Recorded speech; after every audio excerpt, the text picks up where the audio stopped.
Hey, great Tuesday evening. It is a beautiful evening in the city of Brownsville, Texas. What a beautiful day. And it's been an interesting day. And I'll start with a lot of the little pleasantries going on, do the little personal stuff and get that out of the way. We are going to have Commissioner Roy de los Santos come on. The city of Brownsville had a city of Brownsville meeting, city commissioners meeting, and one of the things that Commissioner Los Santos stated that he would be willing to come on and give us a little bit of in regards to what was discussed throughout the meeting. Guys, this is a way of this people of Brownsville staying informed. And, and let me say, I did not have an opportunity to watch the meeting, and me están chiviando because I'm reading the comments. I did have an opportunity to watch the meeting, and I tend not to watch a lot of the meetings because I still get the gist of it afterwards from individuals that are are directly affected by the meeting. So I can appreciate that. Uh, I cannot do it alone. I could not do it by myself. So again, I appreciate that a lot of people do watch a lot of these meetings and they have input in regards to what is stated, what is declared, and what goes on. There's a couple of things I think that I was able to go back and catch. I was interested in public comment, and I was interested in public comment because I knew that there were some folks out there that had some concerns in regards to, again, the children's museum, and they asked some questions. I think part of my issue is I am going a little bit deaf in one of my ears. I bought these little jingly things from for the kids at church. They're little uh, pendants, and they're round and they're jingly, and they're pretty amazing. I have one right here. It's one of these things, and it has el calendario Azteca, Mexica, and if you jingle, it's like a little bell. It's kind of cool. I think it's kind of relaxing. So I brought my kids from church. I brought them each one. So if my kids from church are listening tonight, you're gonna get a little jingly, little jingly pendant because I'm such a swell guy. Este, but because my hearing isn't so good, I could not grasp the gist of the question from the individual that was out there. Shout out to Clipper City Barber Supply. Love you guys. I need a little bit of fading over here. Let me know when I can go in. Guys, let me say, just a good meeting. I hope it's going to end in a little bit, and hopefully, as the commissioner will come out and explain. I will say that I want to first of all, before going into any of the politics stuff, I want to say as the my guys, please help me in prayers for the Valdez family, uh, Joe Valdez, Jorge Valdez, uh, good friends of mine. I love them dearly, and they lost their mom this weekend. They lost their mom, and a devastating blow. Something that just hit them, and I had the opportunity to visit with them and visit with their dad at the funeral home at Sunset Funeral Home today. And I was just being my a-hole self, as they are so used to me being. Because one of the things that I think I go through is I struggle. I have no words, no words to say to individuals who have lost a loved one, like a parent and menos a child. It is devastating. But I do want individuals to know that I care, and I think of them, and I consider Joe and his family, Christina, his sister. I consider them all friends, and I wanted to show them that I was there I was there for a little bit. I did not stay long.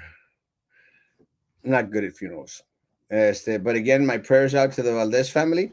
If anyone knows the Valdeses and has the opportunity to go, wish them their best, as to please do so. Again, as the I love you all, and I think you all know that. As that we don't hang out as much as we probably could or should. As that we're not vente, ya está el carnezazo listo type of friendship, but they know where my heart is.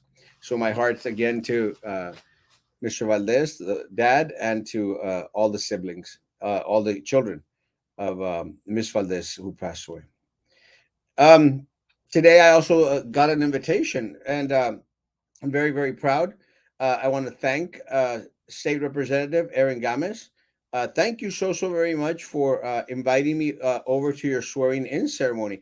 I will say it is probably one of the only swearing in ceremonies that I've ever been invited to. So I'm very, very honored. And I had the opportunity to speak with State Representative Aaron Games right before walking into chambers, and wished her well. I'd already spoken with her father and her team last week, and again, I wish them the best, guys.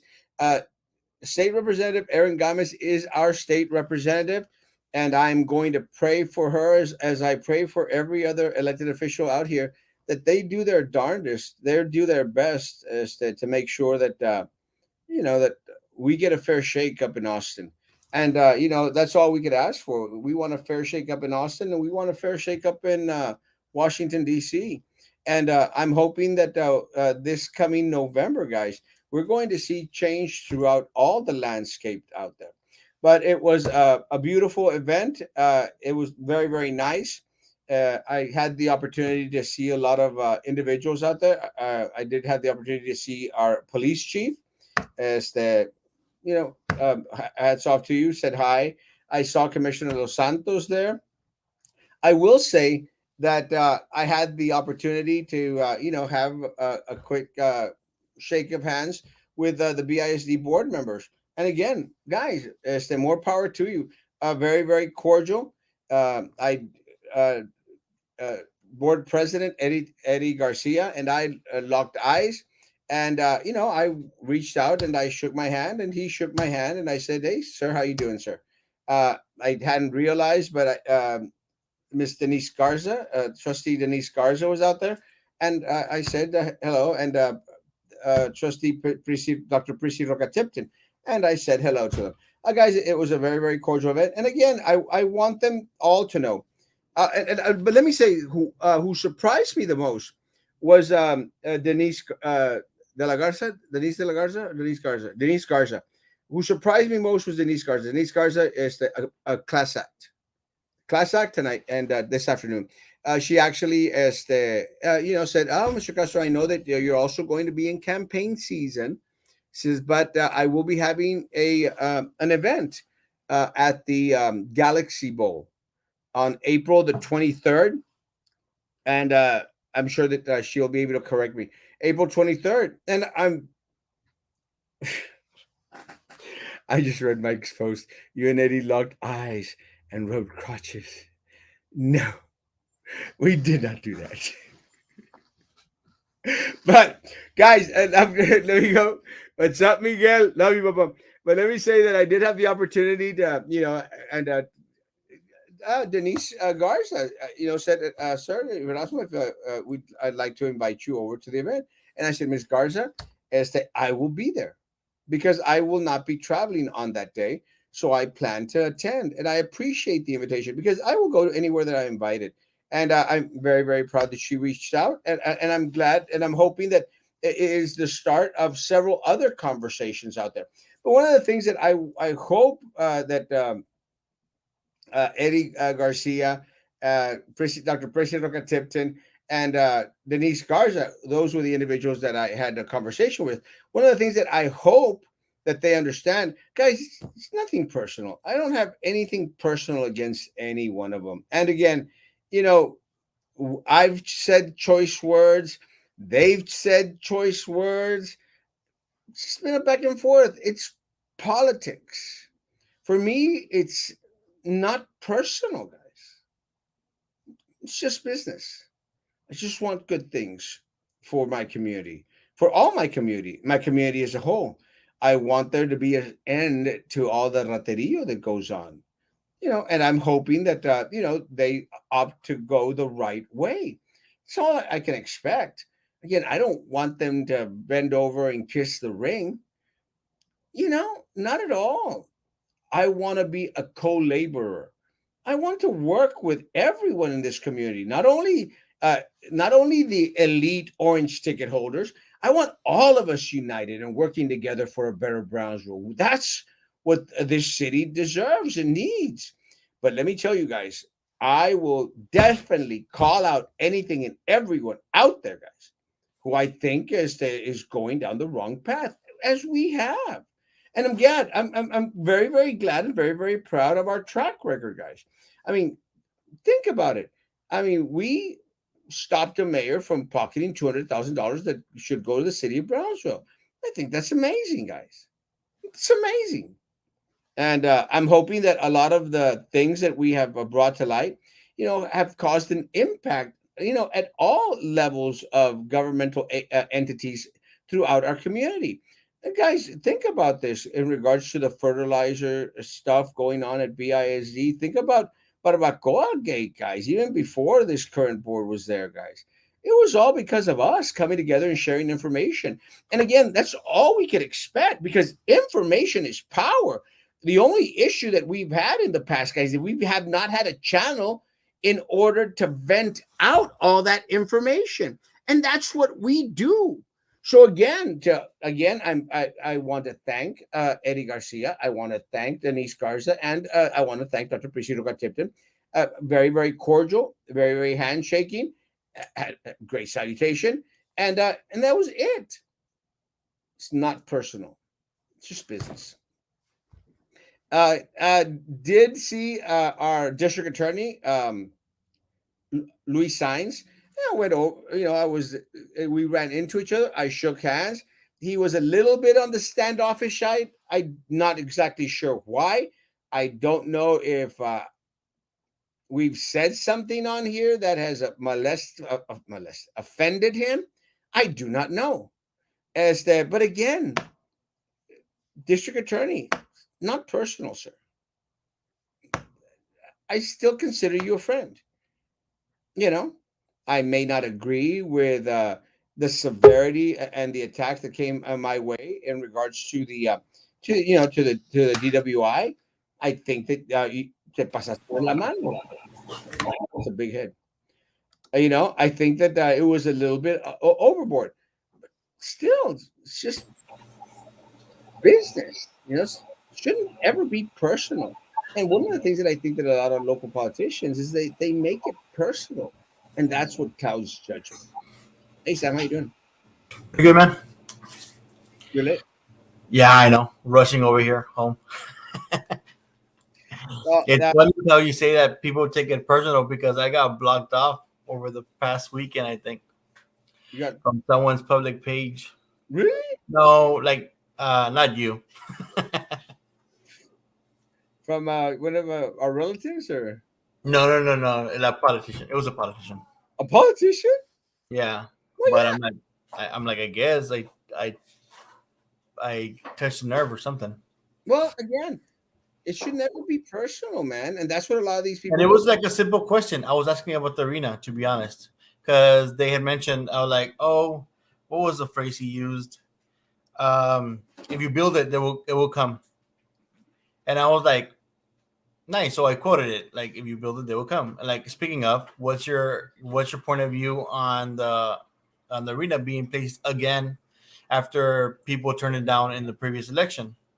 It's simple as that. And that's all it took for me to get blocked. And I'm like, What politician was it? before he was like, no, we have no, like this.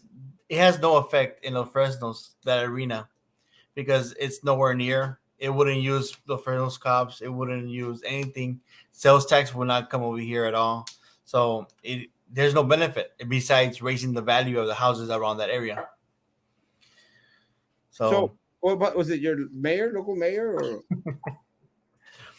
yeah, Pues no quedan muy camaradas. But I never said that. You know what? Actually, I talk more to the city manager than to the actual mayor. Yeah, and again, The city okay, manager actually is more. Well, not that I've talked like person to person with the mayor, but the city manager, you're able to like. He's a pretty cool guy. oh yeah, but They is it both are. I just don't know. They're both pretty good guys. I just don't know what ticked them off because I do know that Trevino and the city commissioner from District 3, they gave a donation to the City of Los Fresnos Boys and Girls Club of yeah, 333,000. I remember.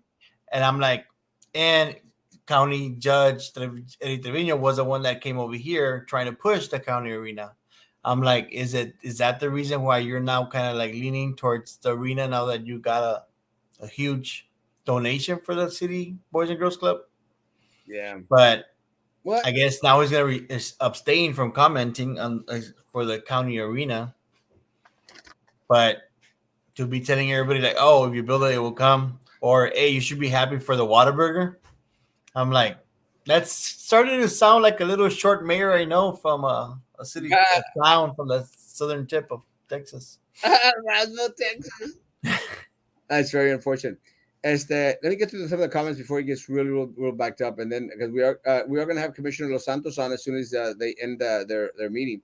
All right. When cheers, Maria Hermosa. Good evening.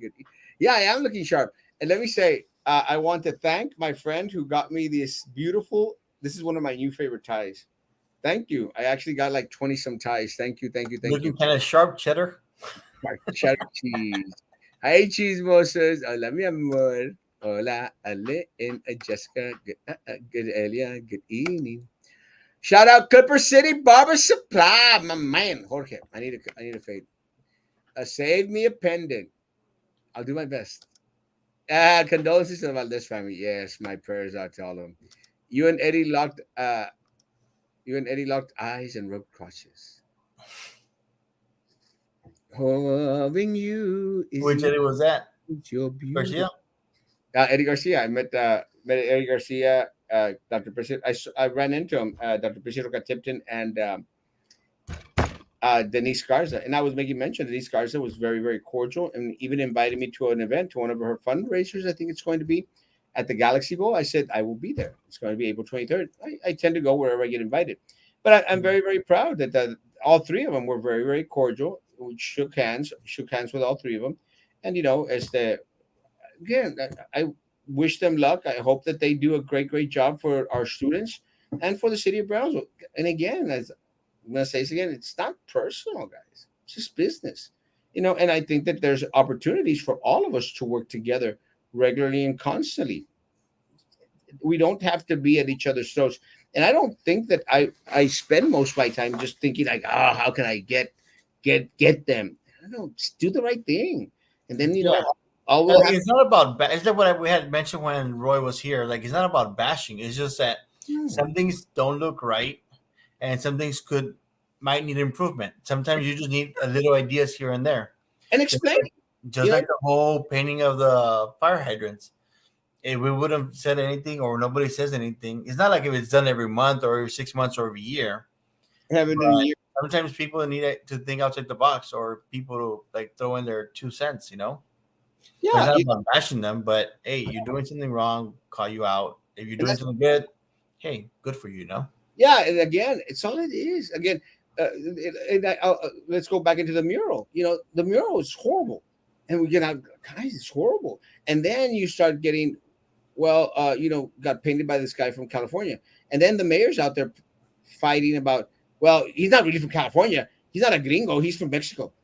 Who cares? And I saw that on one of Roman's posts. Who cares if he's from Mexico? He's not from Brownsville. He's I'm como still waiting on that third mural. oh, we're not gonna get. But what really trips me out is that Sam, it escapes him, and he's an attorney, who goes into a courtroom and tries to convince the You're judge. supposed to like You know, defend some people. yeah, it's like It'll be a shame to have some no, like I don't want to bash his business, but bro, I mean, with an attorney like I'm that. hoping he's a better as an attorney than a mayor. Let me show you, because mira Sam, he goes out there, and this is his comment. He goes, well, people are out there saying because the guy, I don't even know the guy's artist's name. He's from California, but he's really from Mexico. So it's like he's trying to say like it's a race thing. It's not a Like he's race still thing. trying to save it. It's not a race thing, Mayor. We're not. He wants to make the narrative like, oh, it's because he's white that all of y'all are pissed. No, Yeah. Mayor, you're missing the point. People are pissed, like the arts people here in Brownsville. They're pissed because you didn't pick a local artist. It could Local have been that one white person from Bronzeville, but it would be a person from Bronzeville. artist from Brownsville. Yeah. Exactly. That's the point. And again, and it just surprises me, how como he But just that one person from Bronzeville would know more about Bronzeville than that one person from California. exactamente. And that's, they know our culture. They've been here. They've grown up here. They scrape their knees on the streets of this town. So that's what. And again, Mayor Mendez. It's not personal, man. It's just help me, help you, bro. Let's work together, and God Almighty, stay off social media because you do not know how social. I'm still waiting for you to get appointed to a committee from one of the commissioners. It's never going to happen. But and then and you know what? And I'm okay with it not happening. I'm okay with it not happening. But help me, help you, and get off social media. These people do not know how social media works, and his comments again. And I think Mike Pineapple's comment towards the mayor's, comment was, "This guy's just thin-skinned. He can't take the hit. Take the hit." After 2 hits, you should get some thick skin. But Sam, you don't just keep on crying out every time you get hit. well, and that's I think that's where I'm different from everyone else out here. I mean, I've had a life where I've been hit, back and forth. So Since you were like 5, I think. since I was like 3, man. So then I go into the political world, and it's like, no, esto no es nada compared to all the crap that we go through sometimes, I've had it worse. in church and the family and everything else. I mean, this is child's play to him compared to real life for Erasmo Castro. That's why Erasmo Castro does the seclusion thing. Erasmo is hugging little Eddie and kiss Minerva. No. That will, again, I will never mind hugging little Eddie. Not at all. I will never kiss Minerva Peña. She's a piece of crap. What's up, Miguel Hermoso? Miguel Hermoso. Mr. Abu. Hi, Mr. Scooter Boy. I like it when you call me Scooter Boy, Papa. Dude, today I saw someone in a scooter and I was going to scream like, "Hey, Erasmo!" But just to kind of like, Let me say, and Papa, I don't know if I mentioned this. Papa wants to fix up the smart car because of the gas prices, because it's just crazy. And I said, more power to you, Papa. does he drive around a lot? Papa? Yeah. Well, he goes from the house to the coffee shop to the office to the house. That's his triangle. The house to the coffee shop to the office. Bien. Yeah, it's De la casa al trabajo, el trabajo para la casa. it's it. So again, it would do him Modern day husband. well. It would do him good. So I said, sure, Papa. I mean, I even offered to fix it for him. I'll fix it for you. Because I'd like to drive that car around too. Hey, before you fix it, though, make sure you clean the inside. What? No, don't you have like a mess inside the car? Oh God, of course. My name's Erasmo Castro, and I am a dirty car addict. It surprises me because the other day I got my the Mexican car, cleaned out and vacuumed and all the crap, and I was like, wow. And then all like now you look at it, you go like, yeah, it's still the You say same. wow again. It's like you go from wow to damn. No hice nada, no aprendí nada, chintera. I'm You're listening. going Matamoros, no? Like $10 to clean the whole thing? About? I don't know. I don't think I trust people in Matamoros to wash my. I don't know. I don't. I hope that doesn't sound racist. A scooter boy. A Oh, little but bit. let me say in regards to the scooter boy, I am buying another scooter. I'm going to actually buy a 35 to 40 mile an hour scooter. For that one, I will be wearing a helmet. But I think I'm going to order it this week. I just have to ask Sam for a loan. Anytime, man, anytime. You could ask away, Elecho. 50% interest, but you can ask anytime. Did you dye your hair? Sam, did you? No, I'm saying yes to you I did not dye my hair. on your behalf. I sure as heck did not dye my hair. Again, look at this gray, man. That is no dyeing of the hair. Actually, I shaved, which makes me look a little bit on the younger side. Cuando se me pone bien bromosa la barba, it's just it makes me look a lot older. But I faded down, and people like freak out. They go like, "You want to fade it down to a point 0.5?" I said, "Yes, just cut it off with a point 0.5. I don't want to deal with it every morning. I Se don't pone hermosa y chocan los bigotes. cuando estoy besando a little Eddie." Well, he doesn't have a mustache. I almost got tangled up in the Luis Sainz mustache, and that would have been dangerous. Con el Magallanes, ¿tú imaginas? Well, Magallanes was also there. He does not like me, so it's okay. He's one of those politicians that will hold a grudge for the rest of his life, which is okay. I don't care. I got ticked off with him one point, and I probably said some stuff, and I shouldn't have said. I did. I called him a piece of crap, I think, and he got all offended. But like 20 years ago, bro. It's like, yeah, ya no puedes jugar con mis canicas. Get over it, bro. But and since then it's just like been like he sees me and he go like I didn't see that guy. Screw you. I had the other judges. All of them were very courteous, right? Judge Gloria Rincon is very very cordial. Also, Sanchez, both Judge Sanchez is very very cordial, and of course Judge Linda Salazar was amazing. But let me say, I was leaving the event. I'm almost caught up with the comments. Jeez, maybe not. Oh yeah. Almost there. Almost there. Let me go down. And then I said, "Good evening, good evening, good evening, good evening, good evening, my man. A new love affair, cheese. No. Hello. Today I passed through International to go to Southmost, and they have bus coverings. Yes, and again, the city is doing a great job in putting up bus coverings throughout. And let me tell you, I like the bus coverings, guys. I really, really do like the bus coverings. I just want to push a little bit in regards to letting the community, regulate it and have a little bit of painting out there. Yeah, because I understand that they try to put ads up there to generate revenue, but it could be like I don't know. There has to be some way or some space to add a little bit of art to it. Something. Oh my God. Did anyone lose a husky? Oh my God, a beautiful little husky. I wonder who found that. It's not the other dog, the one for $1,000, I don't know. $1,000 reward. I want to go find it. I need a new scooter. And then you need some gas money. Well, and what I'm thinking is Put if it back in gas. I was thinking if I do get the electric scooter, bro, that get oh crap, I'm putting it on my private page. If I do get the electric scooter, is that I might try to see if it reaches from here to the house.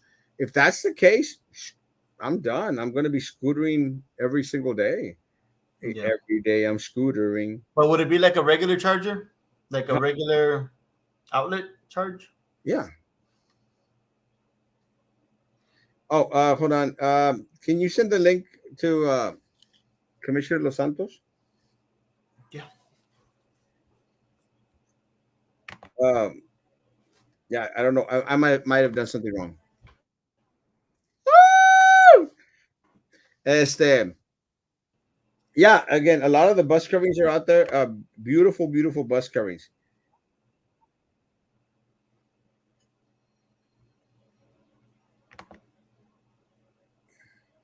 beautiful, beautiful bus coverings, and just need to put up some stuff on there.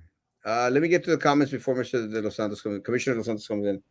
Hello, today, pass through it. Yeah, 100%. We'll talk a little bit more about the bus coverage. It's part of the job to call them out. They have a duty to listen, 100%. And again, it's not personal. But before Commissioner De Los Santos comes on, it was funny, but towards the end, uh, I was uh I was I was getting I left and I left before everybody else left. I don't like the big old crowds. And I turned around to walk out and Commissioner Joey Lopez was there, you know?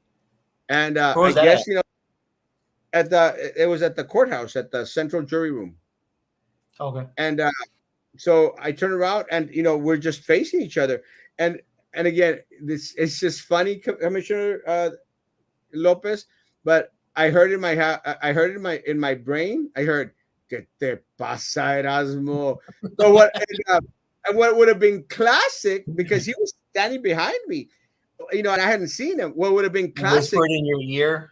if he would have gone Erasmo. That would have been classic. That is something that I would have done. That would have been mega classic.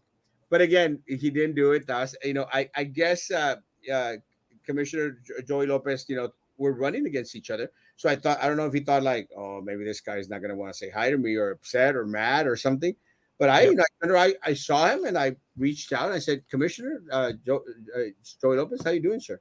And he said, oh, hi, and said hi, very very cordial. And again, great because again, it's not personal, guys. It's not personal. It's just business. But I shook his hand. He shook my hand, and again, it was just a great little meetup. And a lot of people out there were just very, very surprised. But again, it would have been classic, Commissioner Joey Lopez. Classic if you would have just like whispered those delicate words into my ear and said, Some hair pulling away. so a little blowing in the back of my ¿Qué te pasa, Erasmo? That would have been classic. Classic. I would have loved that. Hey, speaking of that stuff, when are you going to start pushing your campaign? I think starting May, I think we're going to hit it in gear. I think right now everyone is still. I think because we do still have runoffs going on. Oh, yeah. You don't really want to interfere in runoffs. One of the other things that I think I don't, and this is one of the reasons why I appreciate Denise Garza. I appreciate Denise Garza, and again, I appreciate Denise Garza because she made mention of it because it's the right thing to say. She says that I know that you're in campaign mode as well because you're running for this office, but I am going to have an event, and you're welcome to come. And I appreciate that because it's the right thing to do because they're starting off their campaign. We still got runoffs that are going to be determined in May. So it's perfect timing, guys. It's perfect timing in the sense that, okay, let's give them that time, to finish the runoffs in May. And then in May, we hit it hard. May, June, July, August, September, October, November. That's plenty of time, to get the message across. I do plan to go out there and hit Cameron Park and the other things that form part of the district. But again, as we've got to let this process end. That's my opinion. I don't know what the other individuals that are going to be running in November, what their thought process is. But I think that there should be a little bit of respect for the elections that are coming up. We're also going to have port elections, TSC elections. So I want to give everyone their space. And I'm hoping that that's the thought of everybody else. Again, it's just my opinion. But it was a jam-packed of politicos today. A lot of individuals that are in the political realm and political world, which is getting more power to. Again, I want to thank Erin Gomez for sending me a text message and inviting me over. I greatly appreciate that. She is our state representative. One of the other individuals that I had the opportunity of seeing today at the swearing in of our state representative, Erin Gomez, for District 38, was Commissioner Gordon Santos. Hi, guys. And let me move up and I'll move down. But I did see Commissioner Los Santos today. It was a great, nice little event out there, Commissioner. Yes, it was. It was great. The number of people that turned out was so impressive. Amazing. And there was a lot of, and I will say this, and I think this is very, very cool. I saw a lot of people out there. Again, it was a lot of the political people, and family members, which is expected. Yes. But I think that I was very, very touched to see a lot of individuals who were, outspokenly supporting State Representative Aaron Gomez's opponent. Yeah. They were there, and I think that says a lot because, again, what we were talking about, before you came in, is that, guys, it's we've got to stay focused on the big prize, and the big prize is, bringing great stuff for the people here in the city of Brownsville and the District 38 and in Cameron County. That's what we got to stay focused on. Never make it personal. And that is something that I hope a lot of individuals realize and understand, that it should never be personal. It's just business. And if you stay focused on business, not so I greatly appreciate that a lot of the individuals that were there who were outwardly supporting Jonathan Gracia, Justice of the Peace, Jonathan Gracia, perdón, were there, applauding State Representative Aaron Gomez. And I think that's the way it should be. Absolutely. Let's finish off, and then we'll go into what's going on in the Commission of Los Santos. Something. We'll figure out something. What strategies there? Wonder if he wins. Sure, just for men, bro. It's not. I do not color my hair. I promise you. I'm actually afraid of coloring my hair because I think that some of those dyes are going to make my hair fall off. El shampoo que tiene chiles. Let me tell you, I had one of those weekends where there was a lot of chile. Hey, guys, but that's a personal story. Hey, guys, everybody, how's it going? Love ya. Get eating. Saca la dentist. No. Actually, I have a story to tell you in the morning about the dentist, but that's another story. Mo, my man. I love this guy. This guy is a sharp-dressed man. Brownsville should get what San Antonio downtown has, public electric scooters. Let me say, Edinburgh has electric scooters. They've had them for, I think, a little while now. I don't think that they fit our culture just right. This is my opinion. I'd actually be interested in speaking to someone from Edinburgh to see how they're working for them there. I just don't see them being successful. No, and I haven't seen the the ones downtown area in was bigger. I'm sorry? Go ahead, Sam. No, like maybe if the downtown area was bigger, maybe they'll use it. But since it's just like 2-3 blocks and that's it. My concern, I've seen these in Austin. I haven't seen the ones in San Antonio. But what stands out to be the biggest difference for me, the sidewalks are much wider in Austin. As we're here in Brownsville, I think if you were using one of those on a sidewalk, you'd be running into people left and right. Well, and just but let me just to let y'all know, look, I'm very well versed in Scooterville and scooters. You cannot drive them on the sidewalk. Oh no! You have to ride them on the streets, and that's one of the reasons. Yes, in San Antonio, Austin, and Dallas. Because let me tell you, I've fallen in each one of those cities off scooters, and you cannot ride them on the sidewalks. And it's trippy because in some places you can only ride them on certain sidewalks, and I think it's because it's a pedestrian hazard more than anything else. Yeah. But with that said, I just don't think it would fit our culture. And I'll say this, I don't. And again, this electric bike, we have electric bikes in the city of Brownsville, and I don't think that they're making a lot of cash. And I don't think they make it. And I do not feel that it's a good fit for our culture. This is just my opinion. I just don't see it as a good fit for our culture because one of the things that we did learn was as soon as the electric bikes that were put up throughout the city of Brownsville, some of them ended up in Matamoros. That's part of our culture. And again, I don't mean to dog on the issue. It's just, it wouldn't be a fit. That's why I think that. Were they GPS tracked or what? Well, yeah. Yes, they've got GPS tracking because that's the way you determine how much, you're going to pay on them. That's how they found them at the motorcycle.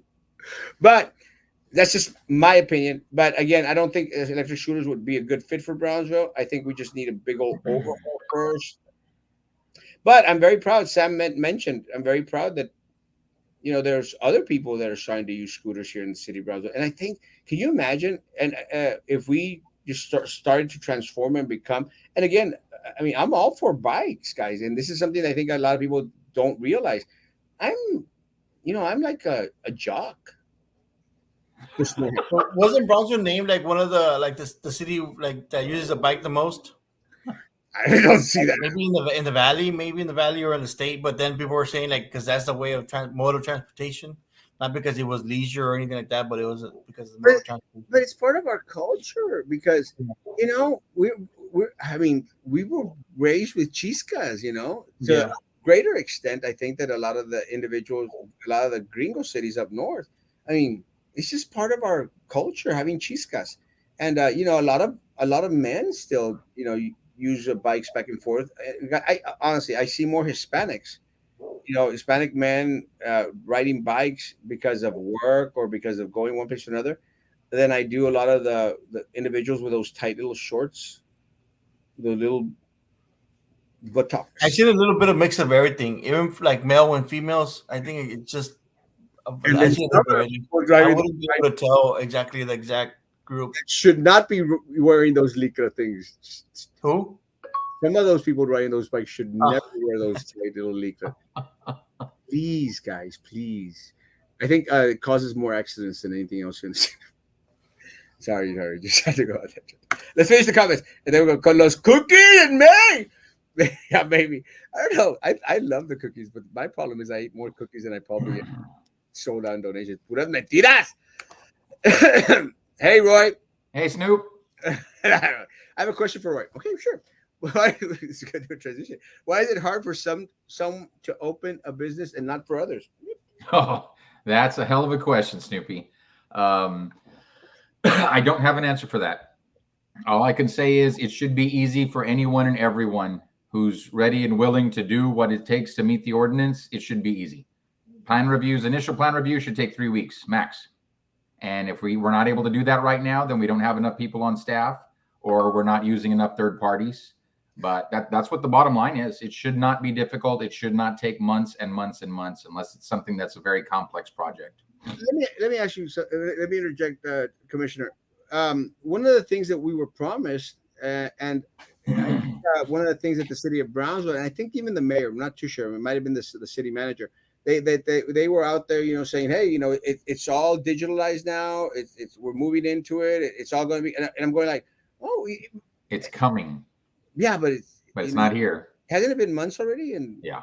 and and this is part of and hey, this is part of my frustration, and I, and it really, I think what happens, Commissioner, is that a lot of the individuals out there, they start to like, oh, because they're like, and everyone's going like, and then they go, you see it, Erasmo?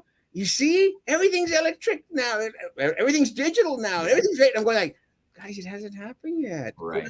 Let's wait. Let's, great that they've announced it, and then when it doesn't come into fruition as fast as a lot of the expectation of the people out there thought that it would be, that then, and again, not to then they start going like, Mendigo Erasmo was right, and again, I don't want to be right about stuff like that. I want for when the city manager says, hey guys, it's all digitalized now, I want people to go like, oh, let's get on it and let's get to it, but it hasn't come into fruition yet. Has not come to fruition yet. It is still coming. And I know that not everything can be implemented overnight. I get that. There are going to be some things that take time, and this just happens to be one of them. It is coming soon, though. But my question still to leadership is, where are the short-term wins? I understand this is a big one that's coming, but what are we doing today to make a difference? Don't tell me about 6 months, 12 months, 18 months down the line. What are we doing today to make a difference? That's how we get the different faces. And that's the question. Yes.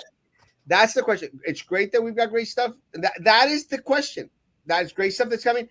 But how are we helping these small businesses today? And the win has to be defined in terms of benefit for the end user. It can't be that, well, now everything's digital. It still takes you 6 months to a year to open a business, but everything's digital now. That's not a good enough solution.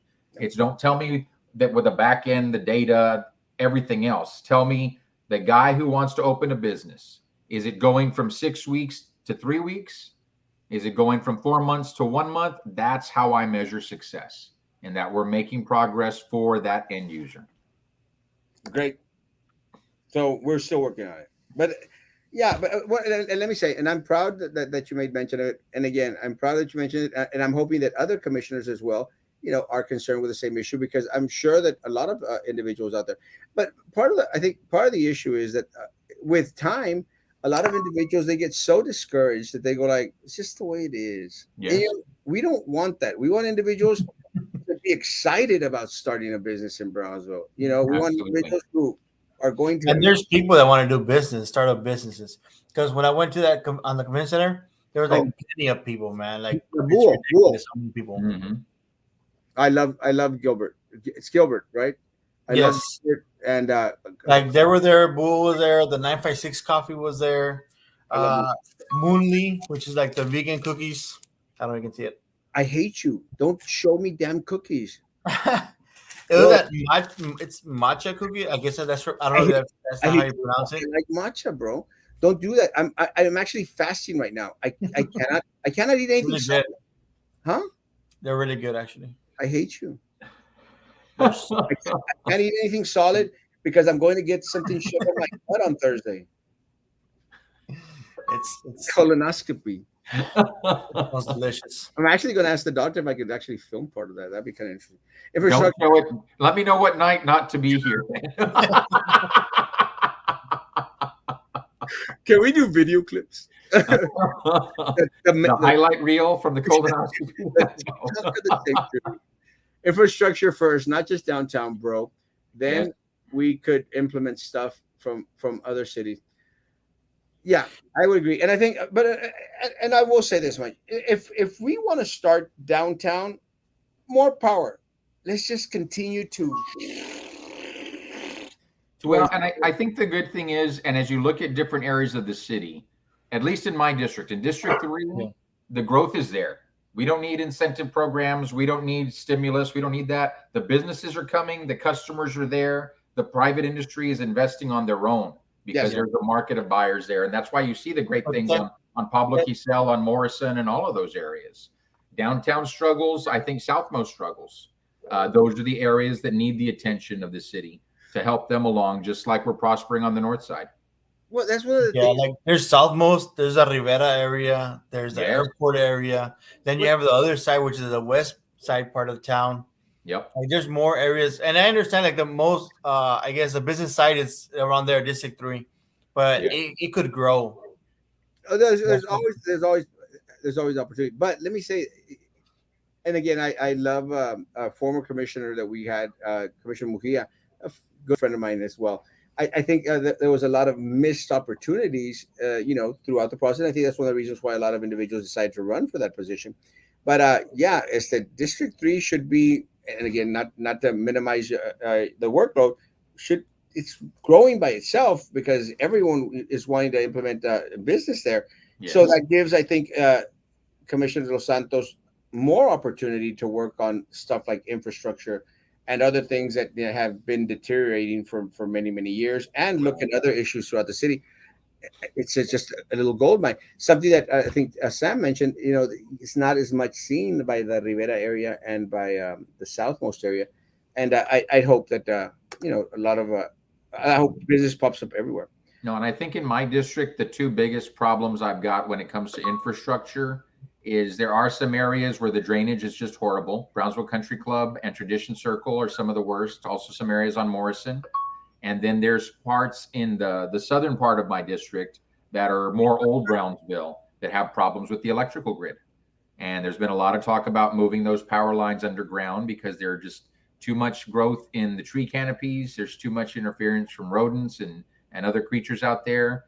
And we have neighborhoods that see outages more frequently than other parts of the city. Couldn't they pass? I know I told Erasmo this about like 6 to 8 months ago. Couldn't there be like some sort of like rule or ordinance where you cannot have like the tree that's in your area be within like 2-3 feet from power lines? That could absolutely be passed, yes.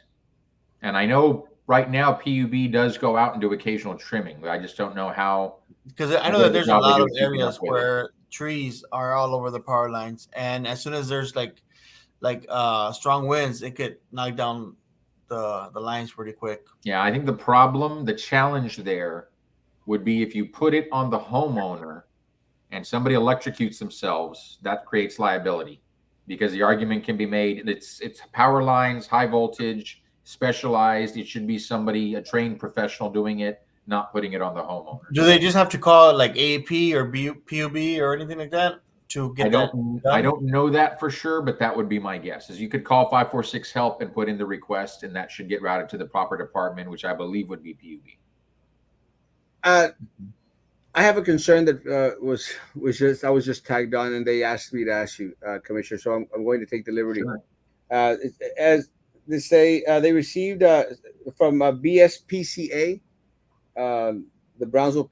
Society for the Performing Arts, BSPA. No, BSPCA. Uh, they I think it's with the cats and dogs, stray cats and dogs. Oh, okay. I can't remember what it's stands for. I mean, I The see. Society for the Prevention of Cruelty to Animals. Yes. Sorry, when due to unforeseen ridiculous circumstances, BSPA is no longer providing assistance, I think. And the concern that they want me to ask you is as if rescuing animals isn't hard enough, while a legitimate nonprofit 501c3 rescue takes it upon themselves to raise funds under their organization to help reduce the stray cat population, Brownsville Animal Control tells the organization that they have to stop. This is coming from the top. I see anyone else. I don't. I see anyone else in the city who has stepped up to be proactive in helping stop the out of control stray public. And I know the work that these people do. They're very very passionate, and I know you know as well. And I mention it to you because this pet rescue is in our district. I definitely want to see that. You know, I'm assuming if they were told to stop, that was something that came in writing. I'd want to see that order because I want to see what the reason is and what actions are being cited as them stopping. Because I can't imagine they're being told stop trying to help control the pet population. That just wouldn't make sense. Yeah, it's that. I'll tag you on it if you don't mind me Please. doing that. And I don't mind at all. and they're good people, and it might be just something that fell through the cracks. But I'll reach out to her and have her reach out to. She's amazing. Really, I know her work. Actually, just to point this out, I think Sam knows this. I think I've said it before. I am rescuing one more cat. Good for you. An office cat. All my cats are rescues. I need to come meet him. Yes, you come by. I'm going to rescue a cat. It's a boy cat. He is getting neutered actually as I'm speaking now. No, he probably got neutered today, but I'm excited about him coming over, and he's going to be here at the office. And if everything goes well, and he doesn't mind, I might bring another cat to the office. But all my cats are rescues, and Teresa Speck is amazing. I know Teresa. Yes, she is. Amazing work, and I'll have her reach out to you, Commissioner. Talking about bikes, don't forget my Trump bike. Never, my man. Classic. Commissioner Dos Santos, have you gotten the cold shoulder from many or any because you come on the show?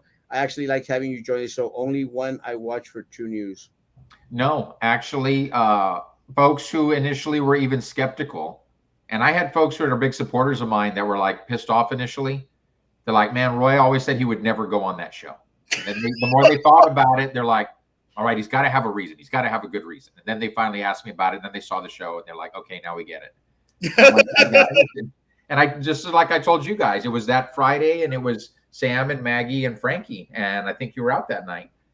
And just the conversation was good. You all had serious questions you wanted answers to. But it was the comment from Frankie that got me the most. Good. And that's when I said, no, I said, somebody needs to be out there telling the other side of this and answering these questions. And if nobody else is going to step up, I'm going to do it. But ever since then, everybody, even the skeptics, have come around and said, we caught the show and you did a good job. It was a good show. So there's not been anybody giving me any negativity for having come on and for continuing to come on. It was a good show. And it was a better show when I was not. Hey, where is Maggie tonight?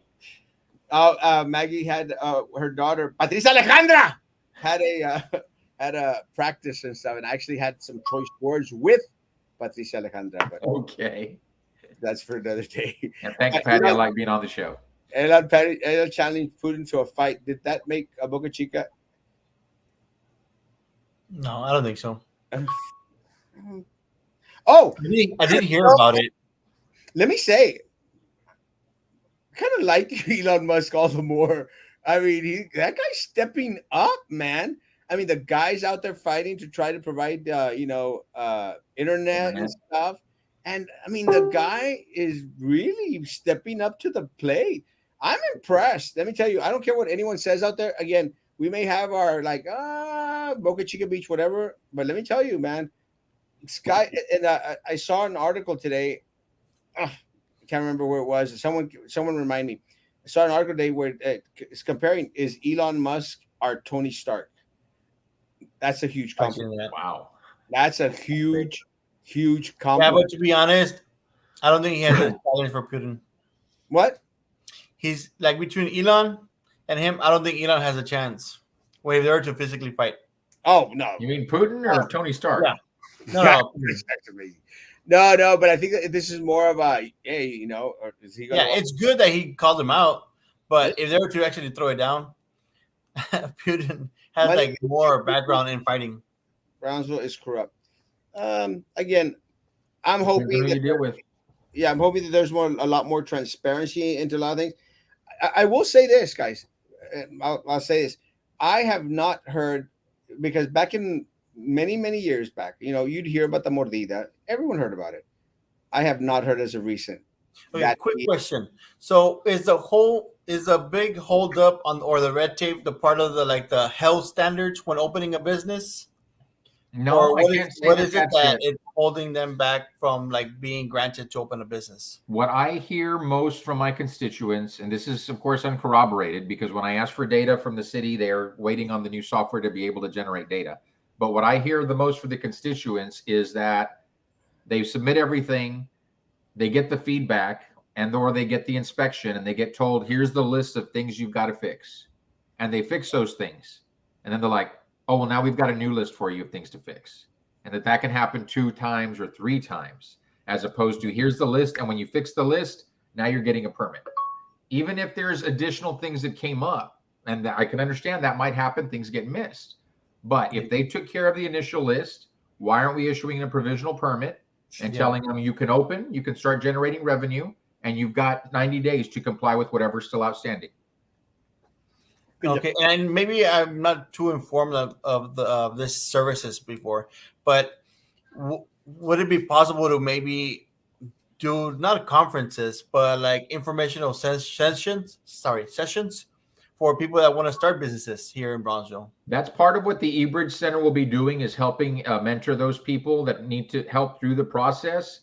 I think one of the big opportunities for us in planning and redevelopment, I don't know that we capitalize on it yet, but I've heard again from constituents that when they do business in other cities, they get invited in for a meeting and you've got health, fire, planning, and building departments all there. And you're able to talk to everyone and get the feedback and know what needs to be done rather than having to go from one department to another department to another department. They kind of bring it all together. It's almost like a concierge service.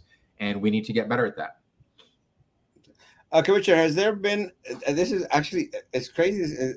This is at first I read it and I'm going but now I understand exactly what's going on. Has there been a plan to keep the outages to a minimum in District 3 regarding the crowds of crows that perch on the power lines on sunset such as 802? But have y'all seen those birds out there? Oh yes, it's like that movie, The Birds. They're going like. Yep. I especially see them at the Alton Glore Walmart. Yes, that one.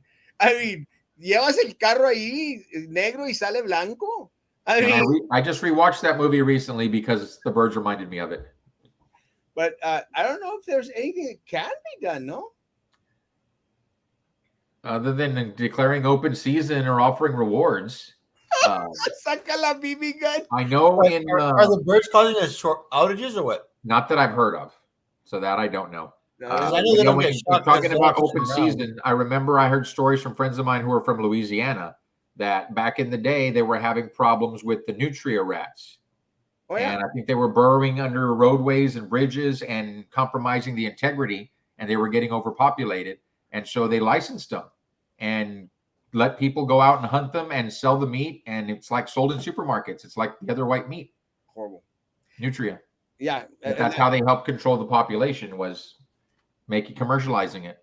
Like eating it. Let me tell you, there's a lot of places that eat rats. I've been to a couple of them, haven't had one.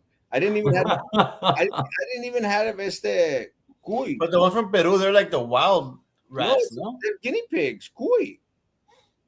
I'm not gonna eat a guinea pig. Commissioner, I like how you're well informed, how well informed you are, and how you give us contact info immediately. I try. Whatever My happened. mama really made sure I did my studying growing up and was brought up right. And dad was always working hard and putting food on the table. Whatever happened to the flying taxis, and what city lights are synchronized? I can tell you what city lights are synchronized. None. No, I have to fight you on that one. Which one? I can fight you on that one because I can tell you when I leave my place on Paredes and I take a right onto Ruben Torres, if I hit it at the right time, I can go all the way through the expressway and get on without stopping once. Those are the one red light. The perks of being a But commissioner. you can't go speeding. How do you think I make the light? I'm kidding about that. I know there are some that are timed. It just also depends on the time of day because at 5 o'clock, it doesn't matter what time I hit that. There's so much traffic that you can't get it all through at one light. It changes the time thing. And on the flying taxis, all my understanding has always been that was something that was slated for around 2025, 2026 before we had actual prototypes out there that we'd be seeing more of. It's not going to happen. I think it will. I think it's one of these. So it's going to be electric? No. Hydrogen, some type of natural gas powered, I think is what I heard last. Oh, wow. Well, I have not seen a single light. But let me tell you, I'm going like, please just give me one street. But then again, I do drive a little bit on the fast side, so I'm not too sure. Musk is outspoken. Hey, Katy Presas.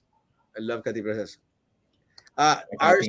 Other cities move quicker on getting their business open.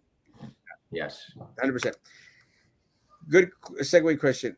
Good evening to everyone. Mr. Santos, the audio in tonight's meeting was terrible. You couldn't hear anything. On another note, I saw that they started cutting the grass on the expressway. Thanks. Again, yes, to both comments. I want to talk about the expressway. I am amazed. I actually got pictures of it, and I wanted to post it, but I got a little bit on the busy side. I'm very, very grateful that we're getting our grass cut down the expressway, and let's continue to encourage TechShot, to keep on coming, baby.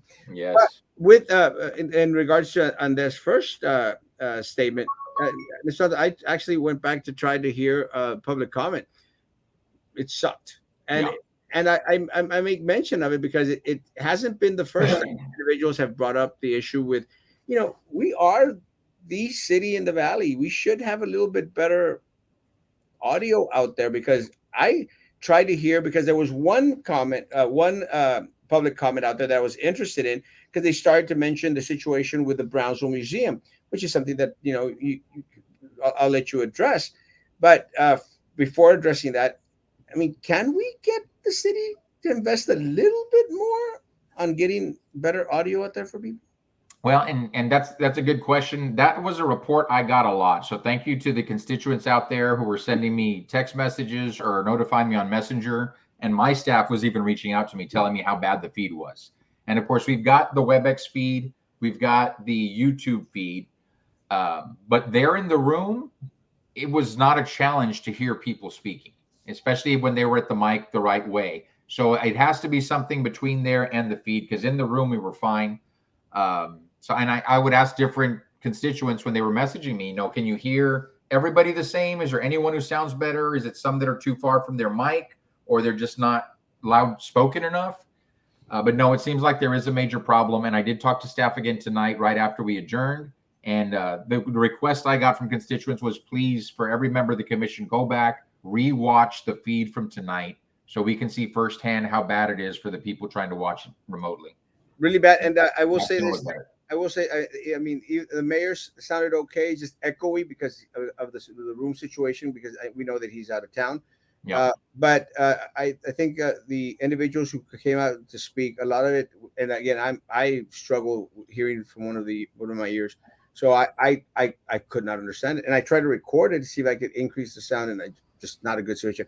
But in regards to the comment made, the public comment made, I know that during public comment, we cannot address the issue.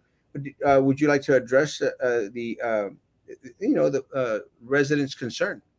Oh, absolutely. And it's not that you can't address an issue. It's that you can't deliberate on something that's not noticed on the agenda. But if somebody's just off in what they're seeing out there, they can absolutely get a response. And I respect, any parent out there who has concerns about incidents that have happened recently. Absolutely, we should be concerned because we want to make sure the children of our city are safe. But the biggest thing I've got to say is you need to make sure first and foremost you've got the facts, because that's the biggest problem we have with this individual is she just does not have her facts straight. In regards to the facts rate, is there anything specific out there that is just completely off base, or is it just all off base? I wouldn't say all. I'd say the biggest thing for me tonight in the comment was that if a proper investigation, review, background check as part of the application process had been done, that the individual wouldn't have been hired. And that's just not true. And we've talked about this here on the show. If you go out there, run a background check, show me that there's some criminal history somewhere that should have been caught, that should have prevented the individual from getting a job. Nobody can produce that. No. Because there was no criminal history. There was no prior act. And I'll say my 2 cents. Go for it. Let me say, folks, and I have been a proponent, and I've said this before, and I'm going to say this again, and it's the last time I hope I say it. You cannot judge the individual and base that the individual lived a lifestyle of choice. Right. To say that this is what y'all should have done. I'm sorry, guys. Do not go back into the 1920s, 1930s. We do not want to go there in any way, shape, or form, unless it's for the alcohol, because they had some good stuff back then. Moonshine. Let me tell you, I've had that, man. That stuff. It's potent. It's potent. Yeah. The guinea pig in Peru is domesticated like when you have a chicken coop here. Yeah, cuy. Hey, we skipped over the comment that asked if I voted for you when you ran for school board. Oh. I thought that was like, went off topic. Yeah. And this is an easy one to answer, Big Daddy. No, because I could not. Back then, when Erasmo ran, I lived just outside, or just on the opposite side of the woods, on the other side of Altenglor. Oh, yeah. That's Los Fresnos ISD. But I had not. I can't remember the last time I voted in a BISD race, because I lived on the island before I lived in the Los Fresnos ISD, but was still in the Brownsville city limit. So it's been ages and ages, probably 10 to 15 years since I've been eligible to vote in a BISD race. I will be able to vote in upcoming elections because I live inside the school district boundaries now. And since you're talking about Brownsville expanding, because I know that they're on your district, it goes on Paredes all the way to the canal on Paredes, and he also, because he has like those nips all over the city. Like, what's their next step? Are they planning on obtaining more areas? The city of Brownsville? Yes. You mean the city? Yes. No. The way things are right now, and I have not researched this personally, but from what I understand, and I know there were times when everybody was making a land grab. I remember one time where Laguna Vista tried to access the northern part of South Padre Island that was outside the city limits. And I know for a while Brownsville was on just a big spree of annexing territories in different areas. And there are other cities that were very concerned, and the legislature got involved, as I understand. And I believe there was legislation that was passed. And the status quo now is that the city is not allowed to just go out there and proactively annex land on their own. Otherwise, they jeopardize what our current boundaries look like. However, for property owners out there or developers out there who have parcels that they want annexed into the city, that can be done. And that's more of what we tend to see right now when you see things being annexed, is because those developers or those property owners are asking to be included in the city limit. I like this question. It seems that though only insiders to get put on committees. What can a regular citizen do to get involved without having insider privileges? Great question. And I love answering this one, Brian.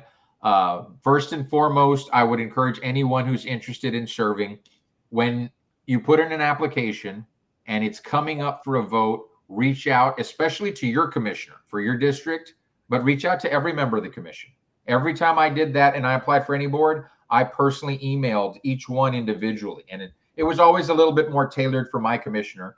but letting them know that, I had the experience, why I wanted to serve, and I'd appreciate their consideration, respecting that if they've got someone in mind, they've got someone in mind, but that if they didn't, that I was willing and qualified. Sure.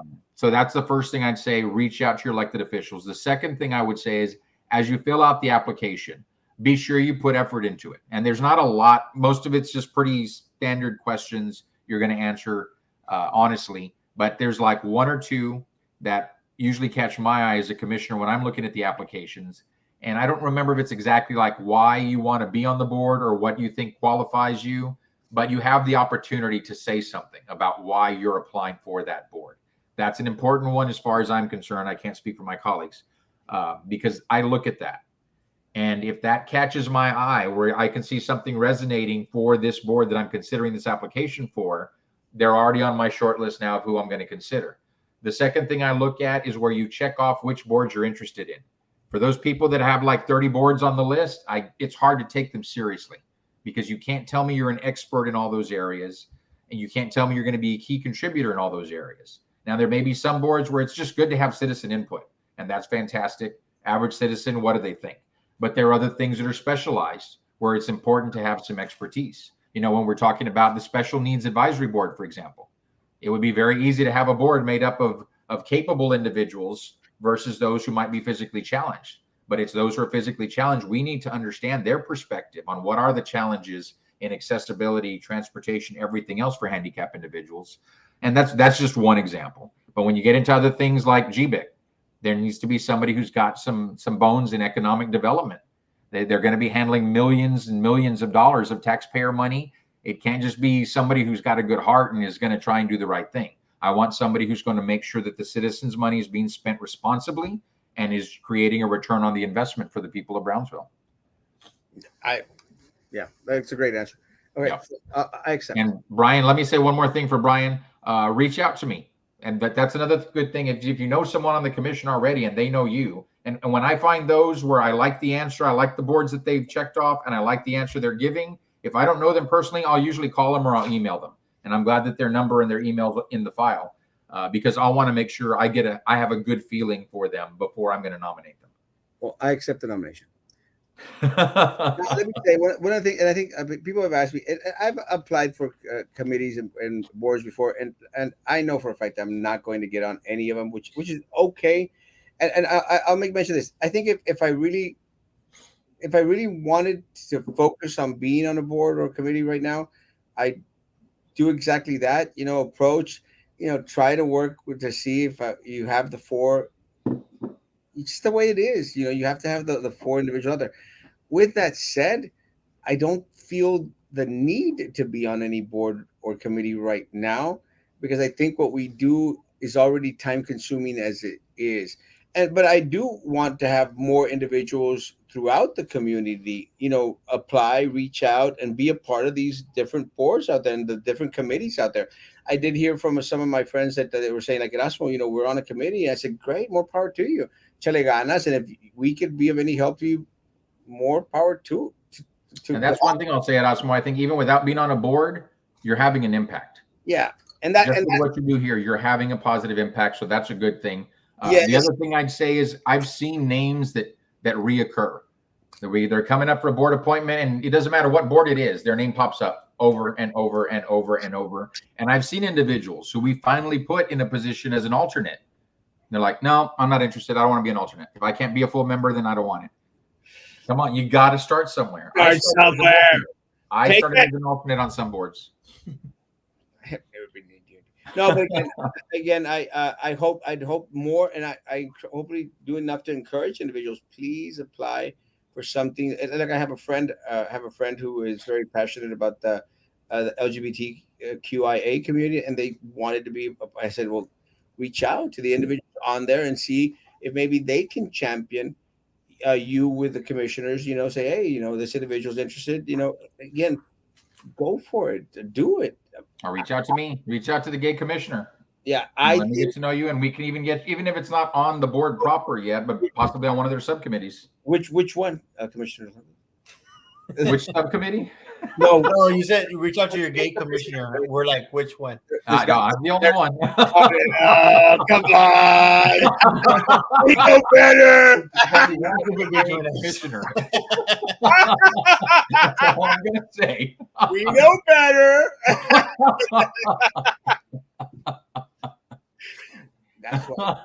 That's why this was Commissioner Santos' last show.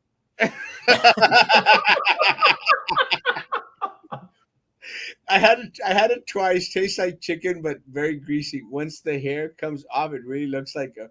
We're still talking about food, right? I think we're talking about Nutria. Yeah.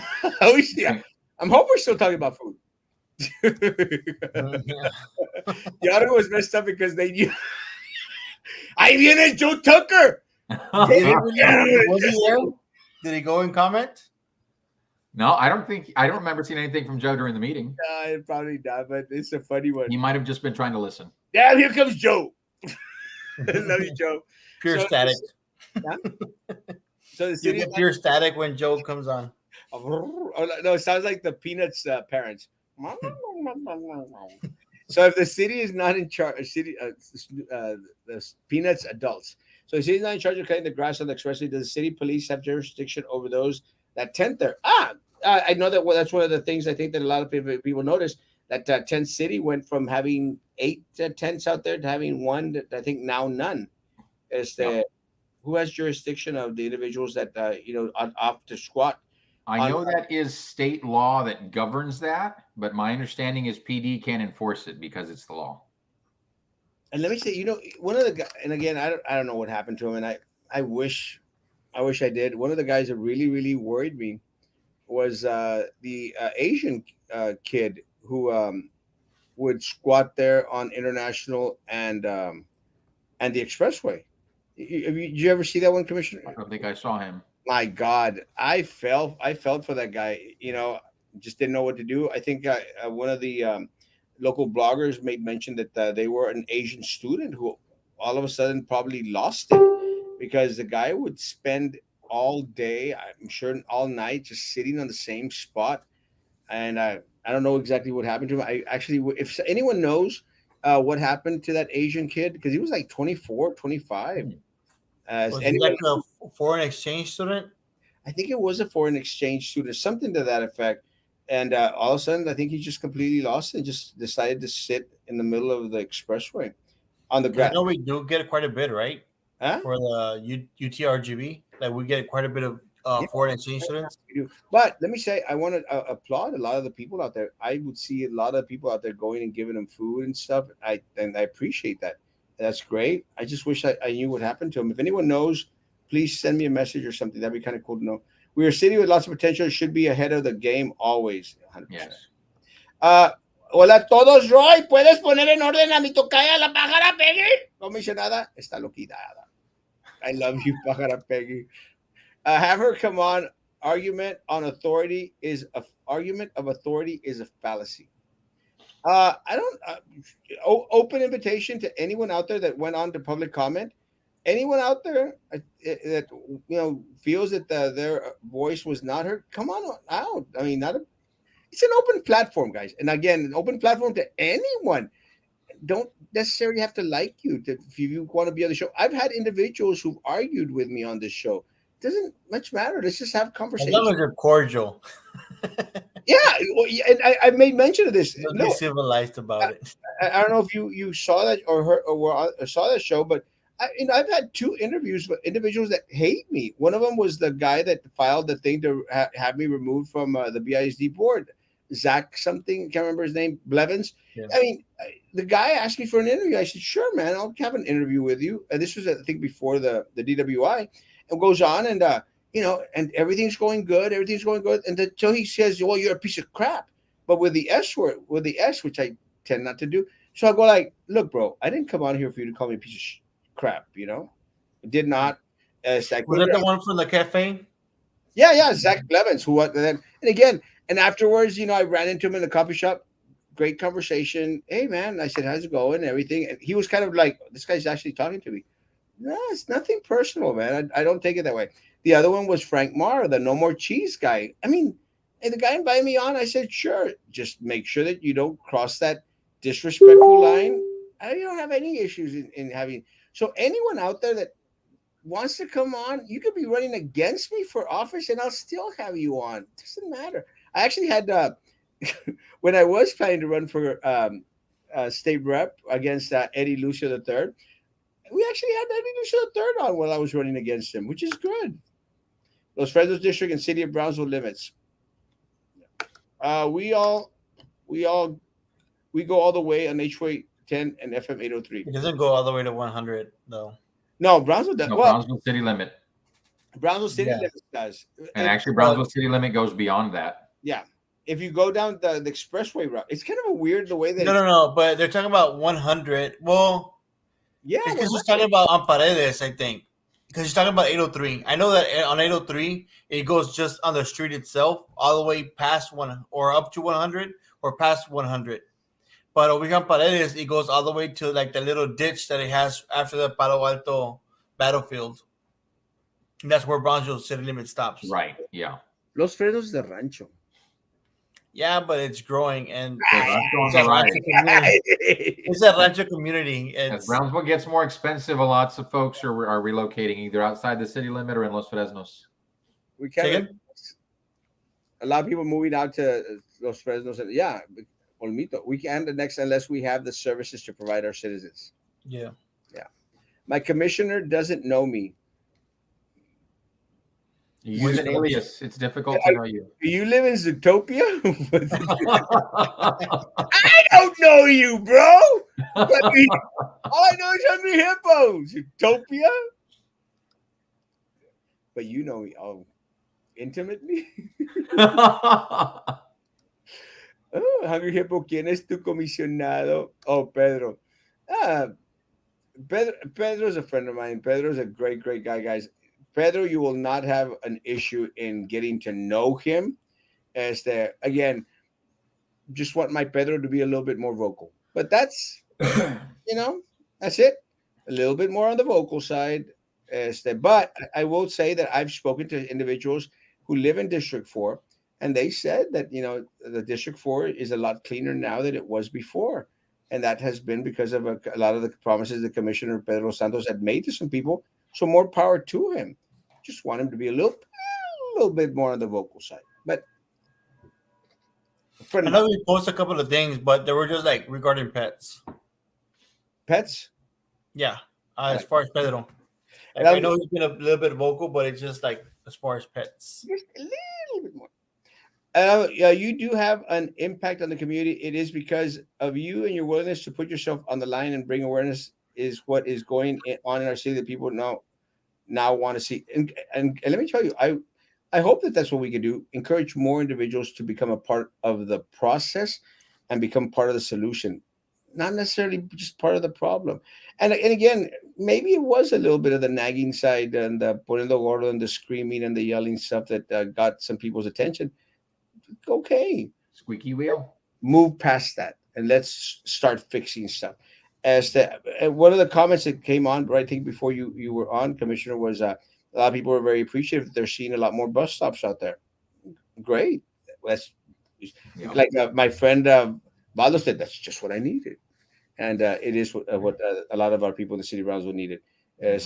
And a lot of the fire hydrants are getting painted. So whoever's out there working on all that stuff, great job. Great job. And I also saw after Friday on Saturday morning, like people were actually like in the Cameron Park area right outside by Paredes.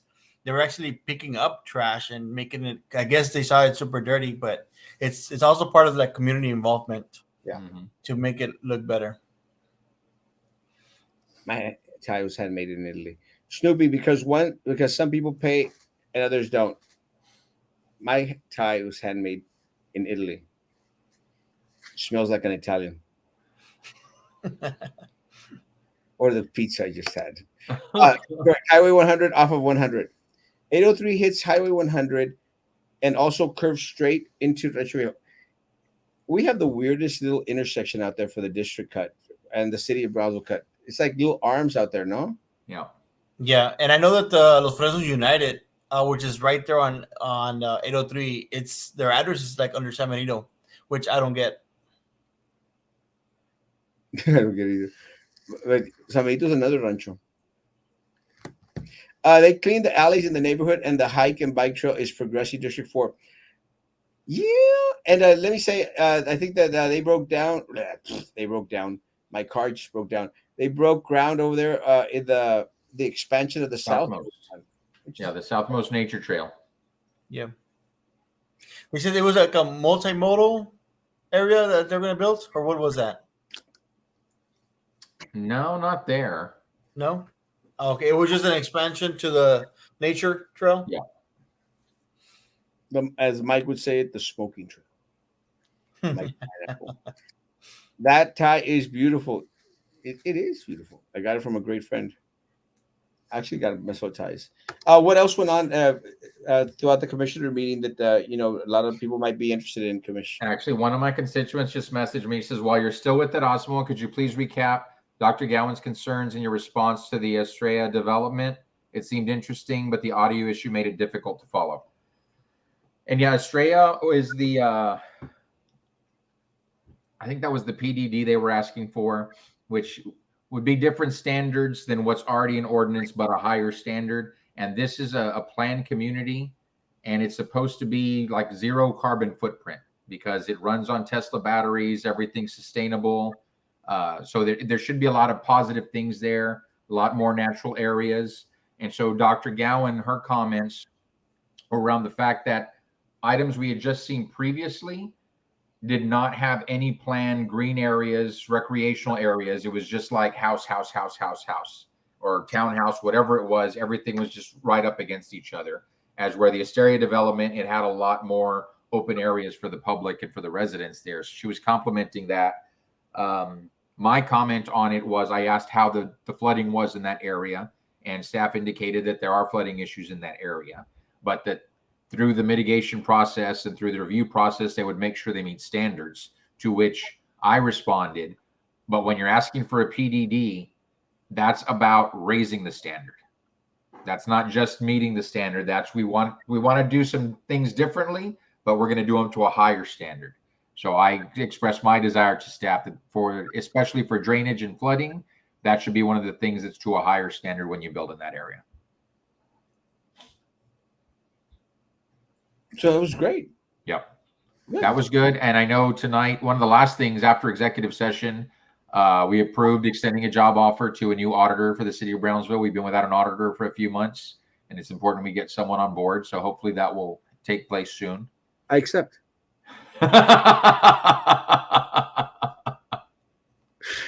No puedes con lo que tienes, vato, y quieres todavía más.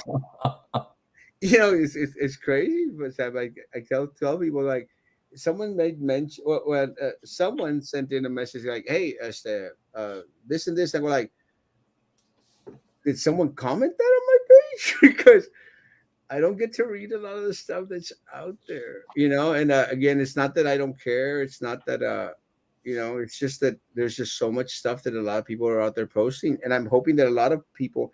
And that's been the case. A lot of people are answering other people's questions. It'll be funny to see you as the mayor's assistant. That'd be great. You guys just together all the time. Let me say, and every single time that I've seen Mayor Mendez, we've hugged it out, and I appreciate that from him. And again, I think that says a lot from him. We were at Oz when we did the groundbreaking. When they did the groundbreaking at the e-commerce building here, with they used to be the Casa de Nylon, which is something that I'm going to take a little bit of credit for. But then again, that's another story. But he came up to me, hugged it out, and again, we know each other for a while. We could fight and go at each other with little jabs here and there on social media. I always consider him a good guy. Commissioner Santos, I'm against you. Just need help in my little community, which is just a little road. We're doing it. A quick question, Commissioner. I know on the previous meeting, not this one, but the previous one, you had talked, or they had brought up the personal finance reports regarding on the committees. Yes. What's the update on that? Oh, let me think for a second. I remember that. If I recall correctly, we looked more closely at the financial reporting that's in place at the state level, and there were some things that we didn't feel were that pertinent to what we're looking at. And so there were some those things we were willing to waive, but the stuff that I was biggest on was definitely the things that you have interest on that generate a lot of revenue for you, that generate 10% or more of your income, partnerships that you might have, things of that nature. Corporations you might be a part of, especially if they're local partnerships and corporations. So, on the right path. I think so. Didn't San Benito and Los Fresnos challenge Brownsville in court because they were illegally extending their jurisdiction territory? Yes, I think that's what drove that legislation and that freeze on our boundaries, and that's why we cannot go out there and just annex anything else. Those property owners have to request it. Yeah. So after Mr. Los Santos concludes as commissioner, will the citizens of Brownsville see him as the next mayor? That'd be nice for someone like him to represent our beloved city. I can't say it's not a possibility, and I only say that because there are term limits, and until we can get rid of those, then I don't see myself stopping at 8 years, because I think we've got more than 8 years worth of problems that we need to tackle. But I think we're starting to see things turn in the right direction. It's just some of them take time. So I would say definitely I plan to run for re-election, whether it's for re-election as the District 3 commissioner or if I consider one of the at-large positions. But I'll definitely be seeking re-election. And mayor, I don't know, only because it's an off cycle. The mayor runs 2 years after I do. So that means I would either have to resign during my second term of office 2 years early, or more than that, because I'd be campaigning before. So almost 2.5 years early to run for mayor, or I'd have to finish out my second term and then wait 2 years before the opportunity came to run for mayor.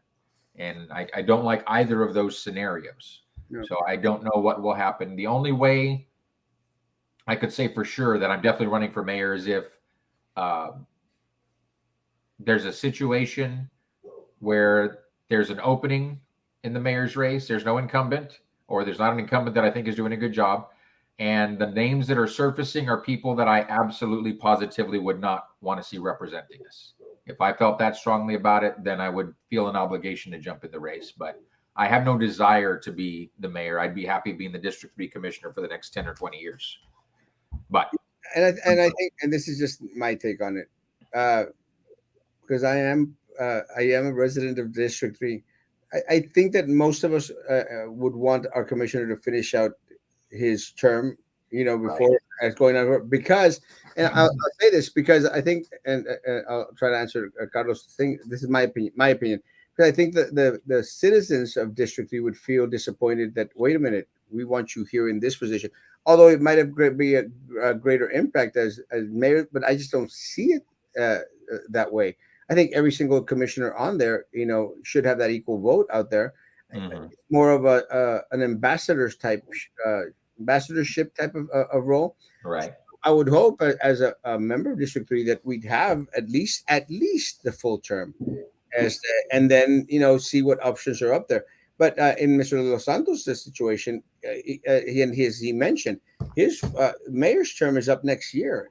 That'd be the second year of Mr. Los Santos' term, and I think I know a couple of people that are already actually wanting to run for mayor. So it's going to be kind of interesting. It's going to be an interesting race for mayor this next year. I think so. It's going to be a hell of a race. It's going to be a fun race for a lot of individuals who may be interested and who just love politics. It's going to be interesting. But, and again, I think that anyone that runs out there needs to be of the same mindset as community first and foremost. And, it's time to really, really affect the change that for many, many years has been promised to a lot of the residents of the city of Brownsville. Just the people of Brownsville have just not seen. Brownsville only gives 10 vacation days. You probably expect at least. Actually, I think it's 12. I think Brownsville gives 12 vacation days to city employees. Well, the way the rest would be like sick days. I'm sick over here in Cancun. The way that I'm traveling, I think I take 20 days a month of vacation time. But you'll be pulling a Trump. Let me tell you, I still consider the Brownsville Trump, so I don't know if that's a good thing. Erasmo and Sam's show seems to go past an hour when Commissioner Santos is on. Yeah, it's going to that effect right about now. Commissioners, any other thing of interest before we shut off that went out? Just the one. It was. I can't say it was a controversial item, but it's the one that brought the most citizens out. Was on Via Madrid. There was a request to rezone from R1 residential 1 to R2, which is more suburban residential, and was going to be for townhouses. And this is off of Central Avenue and Via Madrid. And the opposition was like 87% of the respondents or the residents in the proximity were opposed. And we had, I'd say, half the gallery at least of those in attendance were people wanting to voice their opposition to it. Now, because the opposition was so high, once it goes past a certain threshold, then in order to pass at the commission, it requires a supermajority. And so they would have taken 6 commissioners voting in favor of the rezoning for it to have passed. And that's usually an impossibility. There'd have to be something really compelling. I was surprised planning and the zoning commission approved it to go forward. But yeah, a lot of citizens spoke tonight. It was very good to see and hear them, because it reassures people, and everybody needs to know out there, you've got to stay involved in the process. You'll take knocks, you'll have losses, but if you give up, then you'll never get things changed or moved in the right direction. And these homeowners, these residents, they got together, they came out, they spoke up, even after having gotten outvoted and voted down at the Planning and Zoning Commission. They still came out in force to talk to the city commission, to talk to their elected officials, and they were heard. And I feel for Dr. Udakar, because I know he wants to do something productive with that property. My understanding, it was previously zoned for a professional development type. And then with the UDC, there were some changes that came into effect.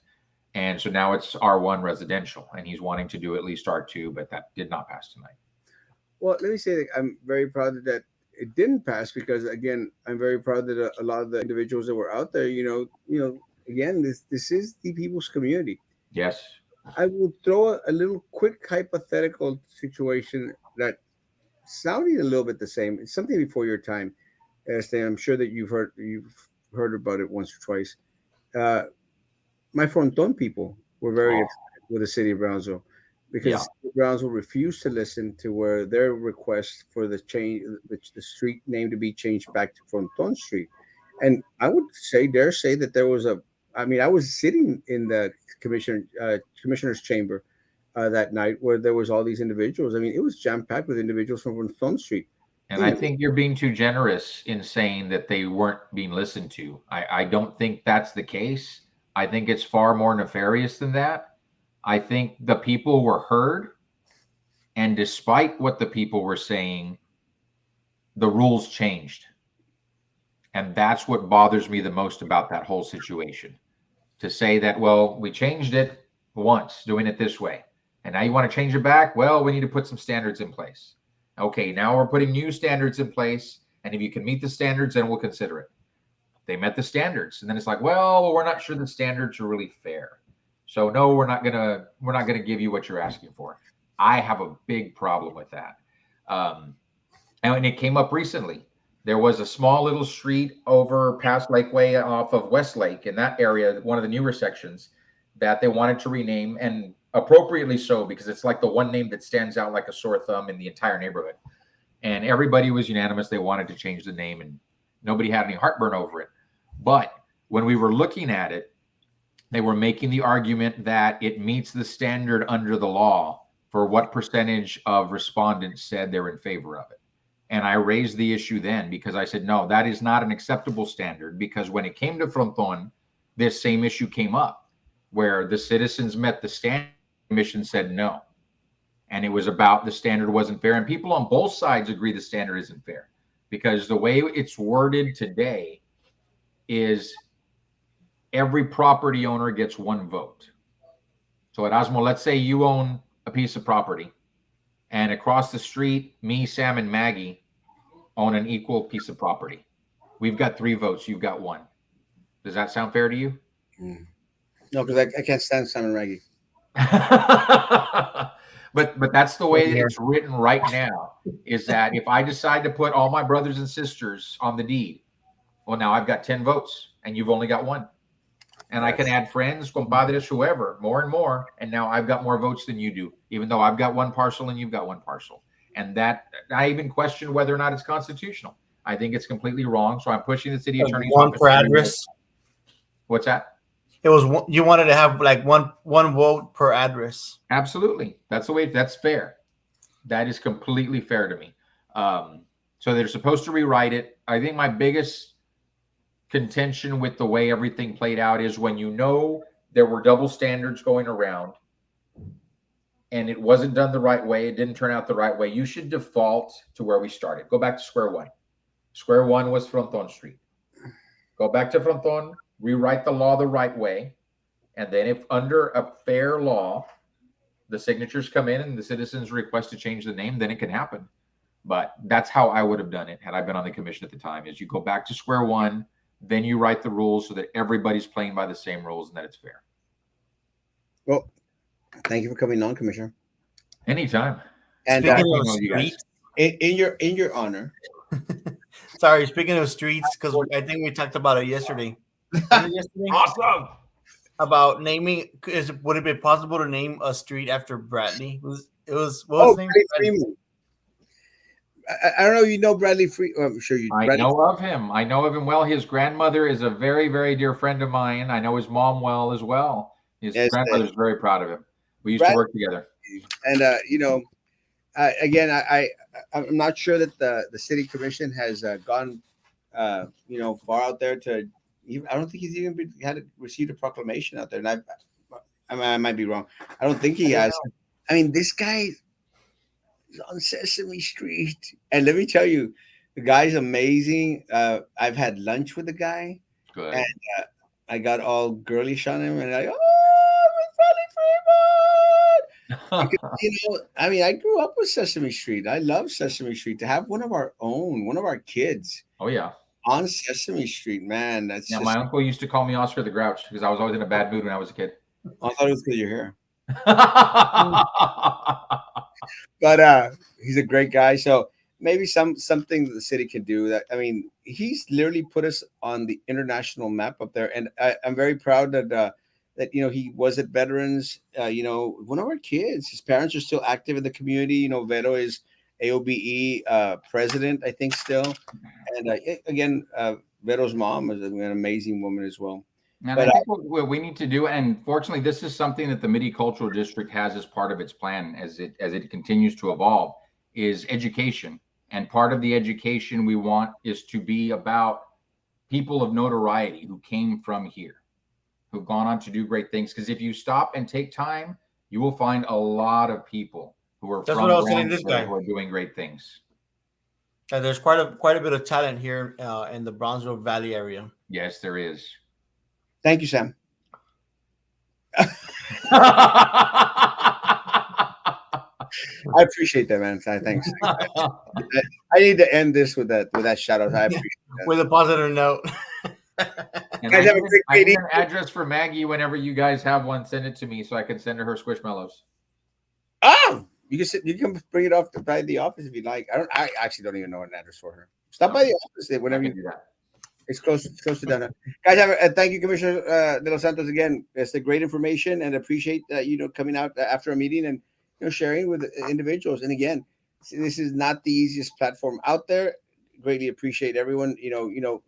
Not repeating a lot of the same questions over and over again, guys. And again, stuff that's already been addressed. It's been addressed, guys, and I appreciate that as well, guys. I want us all to move forward in unity and start working together to fix everything that needs to be fixed together. This is our community. Help me help you. Guys, have a great evening. Social distance, face covering, hand sanitizer. If you still believe in all that crap, I'm done. Guys, tomorrow morning, 9:00 in the morning, maybe Sam will wake up. Maybe. Guys, be good to each other. And please continue to be good to me. God bless.